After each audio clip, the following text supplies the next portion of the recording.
Paano mag-withdraw from Binance to GCash? Open your Binance app. Before we proceed, make sure na nasa funding na yung pera natin. And if nasa earn pa yung pera natin, we have to redeem it first.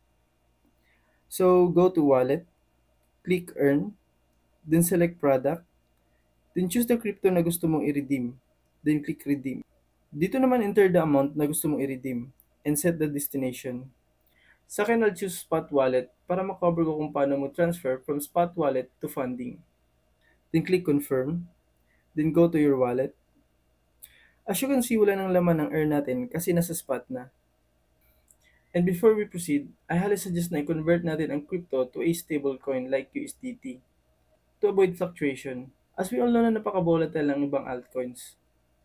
So to transfer from spot to funding, click spot, then click transfer. Dito we have to set from spot wallet to funding, then sa baba, select the asset na gusto mong i-transfer, then the amount, then click confirm transfer. Click OK. Select funding, click P2P. Dito naman we need to make sure na nakaset ang currency to PHP. Then select sell. Dito sa baba, pwede nating i-filter ang mga sellers by selecting the crypto na nasa funding natin. Then the amount. Pwede mo ilagay ang exact value ng crypto mo in PHP. But in this tutorial, I'll choose the lowest limit, then click confirm.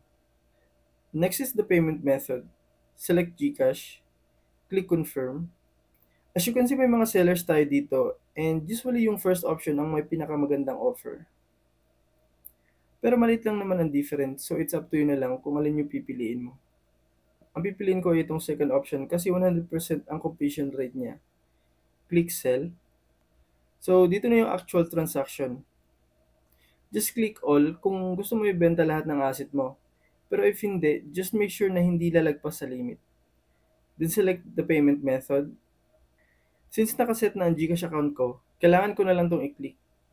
Pero if hindi pa nakaset ang GCash account mo, just select add GCash and don't use third-party account. Dapat yung GCash na gagamitin mo ay nakapangalan sa'yo. Then click sell USDT. And yun, processing na. Kailangan lang natin hintayin ang payment ni buyer. Just click finish. Dapat yung ma-receive natin is exactly 547.1 pesos. Open your GCash app para mas madali nating ma-monitor if pumasok na ba ang payment. Pero wag natin i-close ang Binance app kasi kailangan natin i-confirm once na-receive na natin ang payment.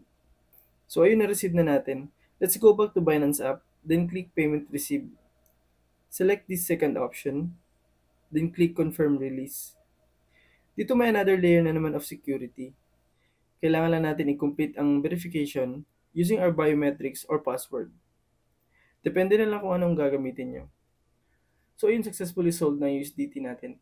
I hope nakatulong itong video natin ngayon, and don't forget to hit like, subscribe, and ring the notification bell para updated ka sa mga bagong videos natin.